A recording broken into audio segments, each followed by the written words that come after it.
안녕하세요. 편안부동산입니다. 오늘은 일본의 수출 규제 경제 침략과 부동산 정책에 관해 말씀드리도록 하겠습니다. 일본의 경제 침략으로 한국은행이 금리를 전격 인하했습니다. 문재인 정부가 강력한 부동산 규제 정책을 지속할 수 있을까요? 문재인 정부는 이미 재벌과 대기업에 백기투항하고 있습니다. 최근 정부 여당 인사들이 일본과의 일전을 준비하기 위해서 기업들을 방문해 아첨을 일삼고 있더군요. 일자리를 창출하는 기업들이 애국자라나 뭐라다. 정부 여당은 그동안 대기업과 재벌들을 각종 세무조사와 검찰조사로 범죄 집단 몰아세우듯이 하고 대기업 집단을 대표하는 정경련을 패싱하는 등 재벌과 대기업을 어렵고 곤란한 지경까지 몰아붙였어요. 각종 노동정책은 근무시간 단축, 최저임금 인상, 직장 내 이런저런 방지법 등 노동 편향적인 것들이 일색이었어요. 더 나아가서 상생이란 이름으로 대기업 마녀 사냥을 했죠.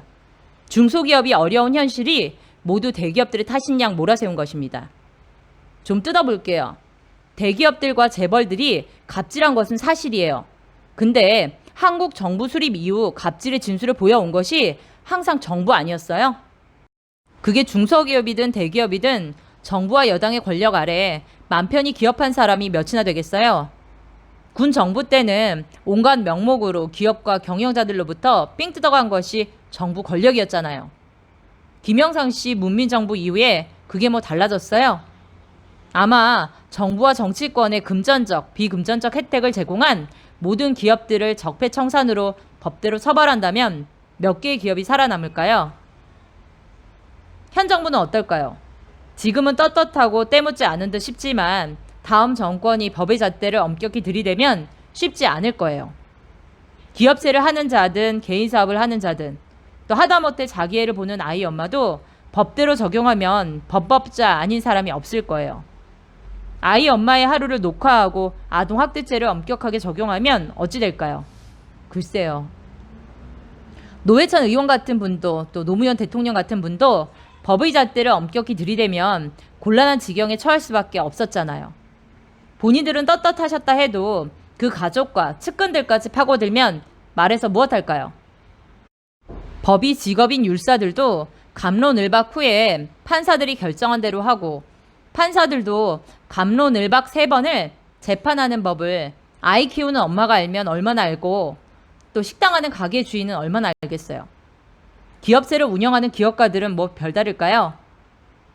말씀드리는 바는 정부는 언제나 진정한 갑이었다라는 거예요.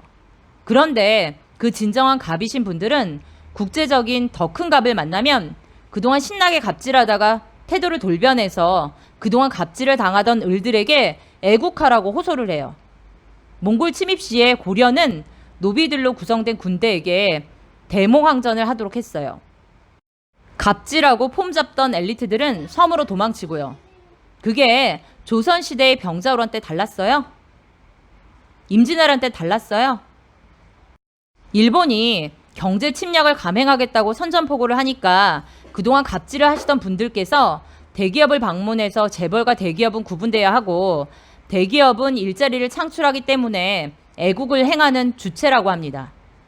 반도체 생산에 필요한 소재를 얻기 위해서 이재용이 일본에 갔는데 그는 재벌인가요? 대기업인가요? 삼성 반도체엔 임원들이 없어서 이재용이 갔나요? 일본의 갑질이 본격화되면 한국은 마이너스 성장을 피할 수 없지 않을까요? 그렇게 되면 그간 현 정부가 추진하던 최저임금이고 또 근로시간 단축이고 워라밸이고 소득 주도 성장이고 뭐고 간에 그냥 물거품이 되고 말아요. 국가 부도만 일어나지 않아도 다행일 수 있습니다. 만약에 부도가 나면 부도난 나라에 뭔 소득 주도가 있고 워라밸이 있습니까? 빚 독촉에 사채업자들에게 쫓겨다니는 상황에 낮과 밤은 구별해서 무엇을 한답니까? 현실을 냉정히 보면 일본의 경제 침략으로 현 정부는 재벌의 백기투항을 하고 있는 형국입니다. 그간 경제가 좋았다면 굳이 백기투항까지 필요하겠어요? 그간 경제가 바닥을 치고 있는데 일본까지 경제 침략을 하니 재벌에게 백기투항해야 하는 거죠. 재벌에 백기투항을 하면서도 얄팍한 자존심을 지키기 위해서 재벌과 대기업은 구분해야 하고 대기업은 일자리를 창출해야 하는 애국자랍니다. 재벌이 공과가 있죠. 그러나 우리나라의 철천지 원수는 아닙니다. 국난이 닥치면 원수에게도 고개를 숙이고 도움을 받아서 국난을 극복해야 함에도 원수도 아닌 재벌에게 고개를 못 숙일 이유가 무엇일까요? 우리 리더들은 자신들의 자존심이 짓밟히더라도 국민이 짓밟히지 않도록 해야 할 의무가 있습니다.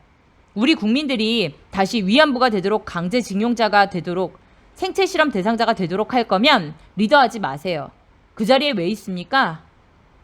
한국 경제가 처한 상황이 녹록치 않으니까 한국은행은 금리를 전격적으로 내린 겁니다. 한국은행이 할 바를 한 거죠. 안타깝게도 정부는 현재의 위기 상황을 어떻게 해결해야 할지 모릅니다. 준비하지 않았기 때문이죠. 국제적인 분위기로 새몰이를 하겠다는데 그게 무슨 효과가 있을런지 의문입니다. 오죽하면 일본에 대응하는 방식으로 국가 안보와 관련된 한일 군사 정보 보호 협정 카드가 청와대의 정당 대표 대화에서 논의되겠어요. 이 상황, 다시 말해 현 정부가 재벌과 대기업에 좋게 말하면 UI 제스처고 심하게 말하면 백기투항할 정도, 또 국가 안보와 관련된 카드가 청와대 정당 대표 초청 대화에서 논의가 될 정도면 현 정부의 부동산 정책은 어떻게 될까요? 경기를 부양하는데 부동산 정책이 중요한 위치를 점한다는 사실을 대부분의 성인들은 알고 있습니다. 최근 자료에 의하면 국내 총 생산의 16%를 차지한답니다. 미중 무역 분쟁과 영국의 브렉시트 등으로 국제 경제 여건이 좋지 않습니다. 한국 기업들의 수출 여건이 녹록치 않은 상황인데 일본마저 경제적 침략을 하는 상황.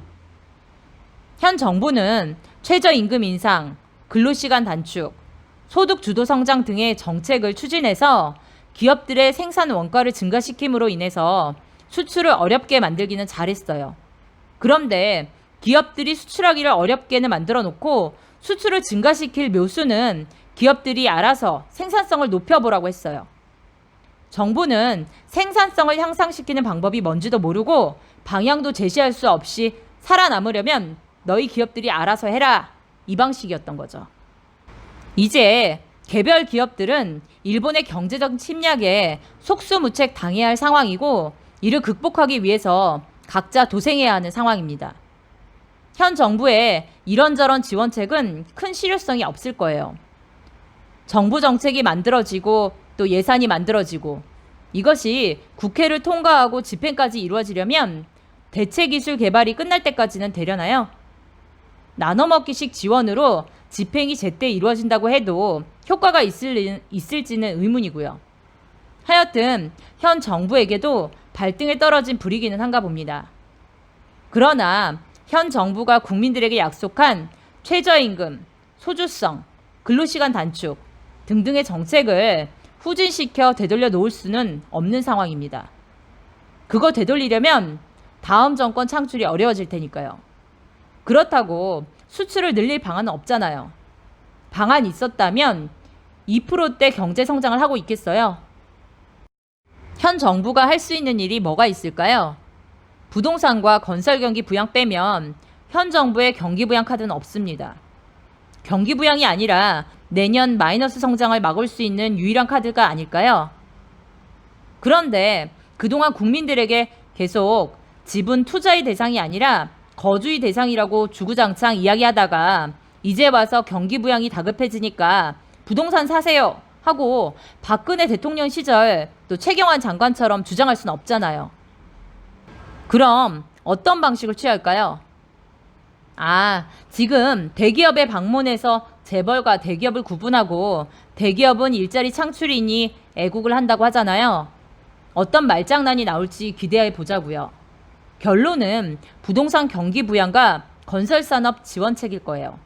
그리고 말장난을 어떻게 치든 다시 부동산은 주거가 아니라 투자 대상이 되겠지요. 그거 외엔 현 정부에겐 카드가 없어요.